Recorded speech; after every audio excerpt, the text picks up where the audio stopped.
Change just one thing.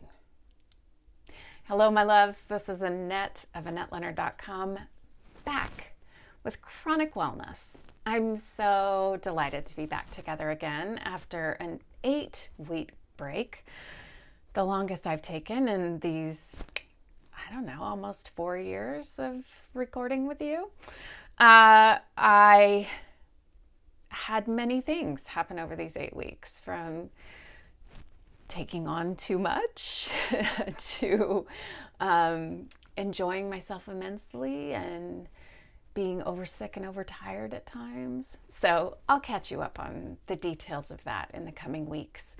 But before I forget, I want to tell you about the fact that starting at the end of September, I am going to be hosting a series every other week on IG Live called Chronic Wellness Conversations. And at 11 a.m. on Thursdays, Pacific Standard Time, I'll be hosting interview conversations with thought leaders and physicians and authors and sick people about the ways in which disability and disease and pain impact our lives. And I am thrilled to be able to have these conversations, and I'm so excited to be bringing them to you. I'll be delighted to be able to have this experience live and be able to invite you all to participate and ask questions and to be joining us on this platform. And so I hope you'll be watching the socials and be joining me over on Instagram for these new opportunities. And if there are people that you'd like to submit for me to talk to, or if you'd like to talk to me over on IG Live, get in touch. There are all the ways, from the comment section below to finding me on my website or on any of the socials. So please do that. Now back to the regularly scheduled program. So I recently went to the neurologist, and in the course of our conversation about the state of the daily migraine and about my sleep, the doctor had several recommendations, and some of them were about daily habits related to my contemplative practice, and a couple of them were medication-based, and one of them was dietary. And I was once again reminded of this fact, which is that when I jump headlong into changes that I'm hopeful about, or that I think are maybe going to make a difference, it's so easy to try to take on too much too quickly. I remember this particularly in the early stages of my illness, that I would change multiple variables all at the same time. And then if something changed in my health picture, I didn't know what made the difference. And that's where this idea of today's talk comes from: change just one thing. Now, I know it's not rocket surgery, rocket science and brain surgery, but it is an important point that I myself need reminding about. And so I thought maybe you might too, which is leave space, change one thing, wait, change one more thing. And so in this time where the neurologist recommended adding a medication, changing a dose of one of my medications, changing a dietary habit, changing a practice, I feel like I can change the practice anytime. I can add this mindfulness-based technique that he suggested and just fold it into my routines. But I am going to change the dosage of a medication, and I'm going to wait 4 to 6 weeks. And then I'm going to make a dietary change, and I'm going to wait 4 to 6 weeks. And then I'm going to add in the other med that he suggested. And I'm going to wait 4 to 6 weeks. And maybe your body is different, but I feel like my body moves on a really mammalian, a very slow process. So when I make changes, I mean, side effects sometimes hit me quickly, but the ability to see positive effects of a med often take a while for me. And I'm not just talking about, like antidepressants where they say it could take 6 to 8 weeks. I'm talking about other meds, really seeing if they're going to take hold or make a difference or positively impact me in a longitudinal kind of way. And the best nutrition science is now telling us that the impacts of some foods really can't be fully understood in our body for up to a month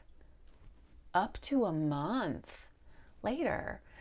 And so to really think about the implications of that, particularly if you, like me, are going to try some heavy duty elimination diets, wow, what does that mean for how slowly you might think about subtracting ingredients, or how slowly you might think about adding them back in.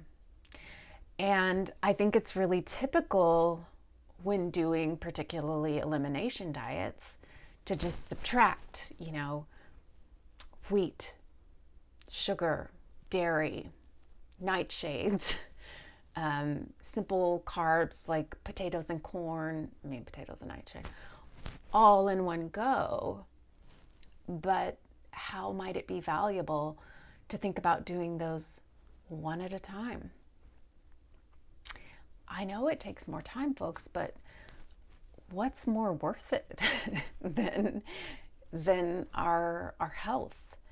And if taking the time would actually save us time in the long run, because we'd have more information and greater understanding about what makes a positive difference to our health. I mean, honestly, worth it. And for me, first of all, my memory is faulty.